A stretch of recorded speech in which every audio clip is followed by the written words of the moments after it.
Now to an exclusive investigation tonight. Animal Care and Protective Services, also called ACPS, houses thousands of animals each year. The hope is that those dogs and cats will find permanent homes with families. But recently, we have been getting messages and emails from people concerned about the conditions there of the dogs while they're staying at ACPS. One person calling those conditions deplorable.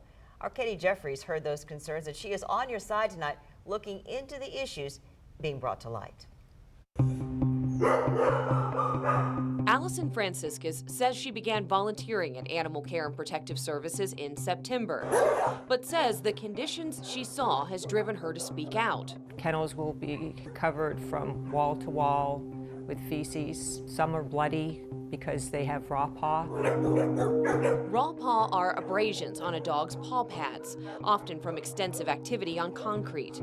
Susan Blanar recently adopted a dog from ACPS. The one I've got, her paws are all stained orange from the urine and the poop. It's stained. It's going to take a while to get that cleared up. She says when she went into the facility for the first time in August, she found the conditions deplorable. It was feces everywhere, multiple, and they were stepping all in it and dragging it around. And I just think that's something that they need to work on.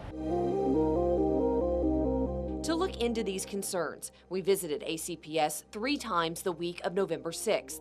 During the visits, we saw conditions similar to what was described. Dogs with multiple piles of feces in their kennels, some of which was smeared on the kennel floors or walls. And we saw several cages that had a raw paw designation with notes to keep the kennel dry and lined, but were wet or dirty with smeared feces.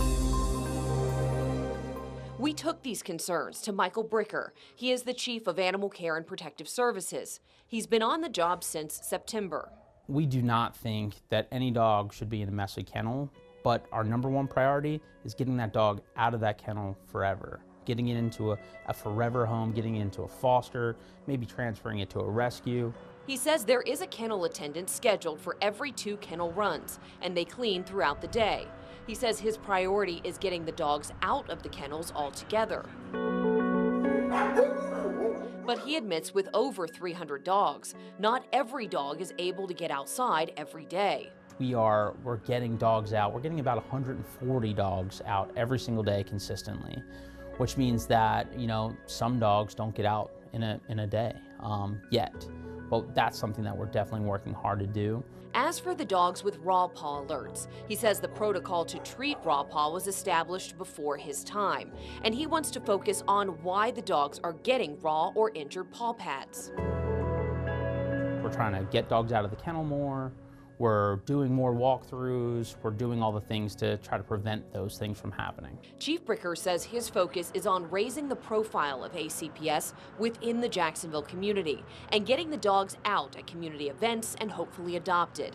While Franciscus, Blanar, and others say they think more staffing is needed to get the dogs outside daily and keep the kennel conditions more sanitary, Chief Bricker says he first wants to get to a full staff. So I want to assess what we're doing with those positions, how we work when we're at a full team, and then figure out if we do need, additional staffing or what else we do need. With 264 kennels and over 300 dogs, Chief Bricker says conditions will improve if more dogs can be adopted into homes.